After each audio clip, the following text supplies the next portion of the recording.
aqui, como vocês podem ver, uma tabela que está falando sobre o calor específico de algumas substâncias, né? E nós temos duas colunas que estão relacionadas ao calor específico, com duas unidades diferentes. Na segunda coluna, nós temos joule por quilograma, e na terceira coluna, nós temos caloria por grama, tá bom? Então, a partir daí, a gente pode ver que materiais possuem dois valores para calor específico, e isso varia muito de acordo com as unidades que são utilizadas.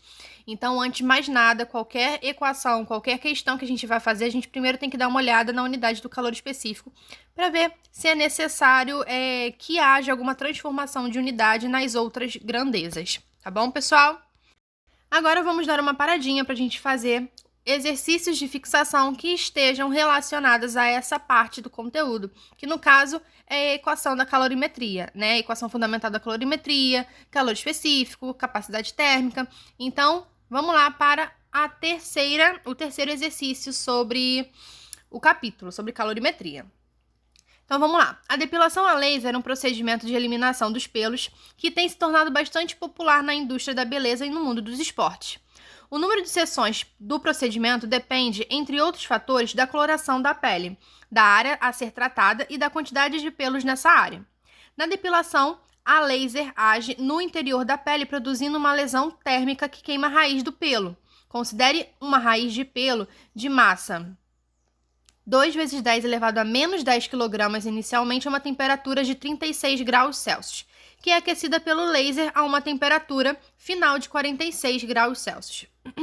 Se o calor específico da raiz é igual a 3.000 joules por quilograma graus Celsius, o calor absorvido pela raiz do pelo durante o aquecimento é igual a... Então, vamos lá. Novamente, vamos primeiro anotar todos os dados relevantes na questão, tá? E aí sim a gente pode verificar o que é necessário a gente fazer. Como foi dito, nós vamos utilizar a equação fundamental da calorimetria, né? Que macete. E agora é só a gente fazer toda a substituição. A massa nós temos, tá? Que é 2 vezes 10 elevado a menos 10.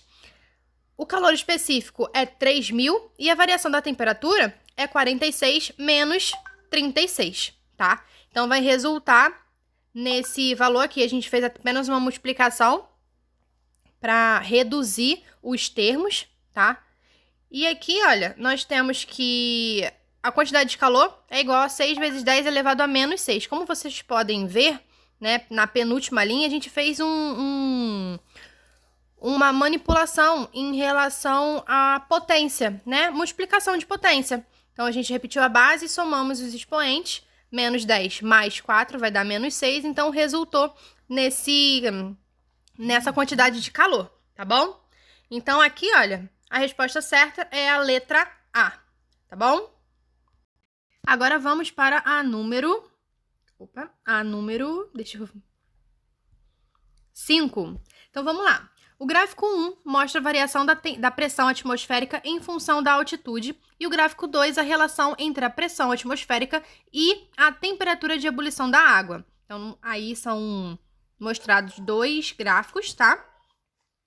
E vamos lá. Considerando o calor específico da água igual a 1 caloria por graus Celsius, para aquecer 200 gramas de água de 20 graus Celsius até que se inicie a ebulição no topo de um pico de neblina, cuja altitude é cerca de 3.000 metros em relação ao nível do mar. É necessário fornecer para essa massa de água uma quantidade de calor de aproximadamente... Então, vamos lá. Ele está pedindo a quantidade de calor. Então, isso significa que nós vamos utilizar, né, que macete. Até aí, tranquilo. Só que nós não temos a temperatura final, nós temos apenas a inicial, que é 20 graus Celsius. Então, a partir desses dois gráficos, nós podemos descobrir qual é a temperatura final. O que nós vamos fazer? No enunciado foi dito que a altitude é 3.000 metros. Então, no primeiro gráfico, nós vamos ver, tá, o ponto relacionado a esse valor, 3.000 metros.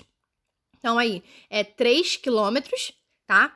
E no ponto da pressão, vai ser igual a 0,7. Então, aqui a gente só ligou os pontos, tá? Então, se a pressão é 0,7, agora sim a gente pode passar para o nosso segundo gráfico e verificar 0,7 de pressão está relacionada a qual temperatura?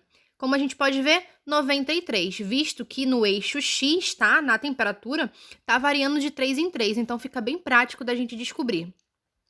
Agora sim, agora que nós já temos a temperatura final, agora a gente só pode substituir na nossa equação. A massa foi dita, que é 200 gramas, o calor específico da água é 1, e a variação de temperatura, que é 93 menos 20, resultando em 14.600. Colocando em notação científica, fica 1,4 vezes 10 elevado a 4 calorias, tá?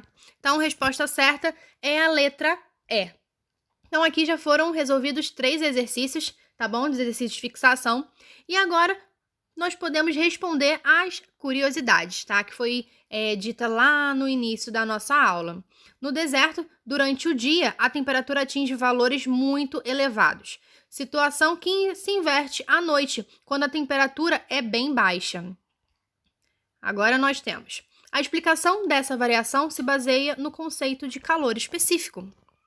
A areia do deserto possui um calor específico relativamente pequeno, o que faz com que ela se aqueça com muita facilidade durante o dia e se esfria facilmente durante a noite. Por isso, as temperaturas variam muito. Então, pessoal, essa é a explicação, né, do porquê no deserto de dia fica muito quente e de noite fica muito frio, né? Fica bem frio. E uma outra curiosidade que nós temos é o seguinte: a caloria é utilizada por médicos e nutricionistas. Na realidade, a quilocaloria. Então, aí nós temos 1 quilocal, que é igual a 1.000 calorias. Mas também é chamada de grande caloria. Qual é a diferença? Quando o C é maiúsculo, tá? Então, 1 cal de C maiúsculo, com o C maiúsculo, é igual a 1.000 calorias com o C minúsculo. Tá bom? Então, é extremamente importante que vocês venham ter o cuidado, né, para analisar se é minúsculo ou se é maiúsculo, para aí a gente não errar na hora de fazer alguma questão, tá? Aqui também nós temos uma curiosidade bastante interessante, que é a diferença entre brisa marítima e brisa continental. Aí eu vou deixar, né, para vocês, quem tiver interesse, dar uma olhadinha, ok?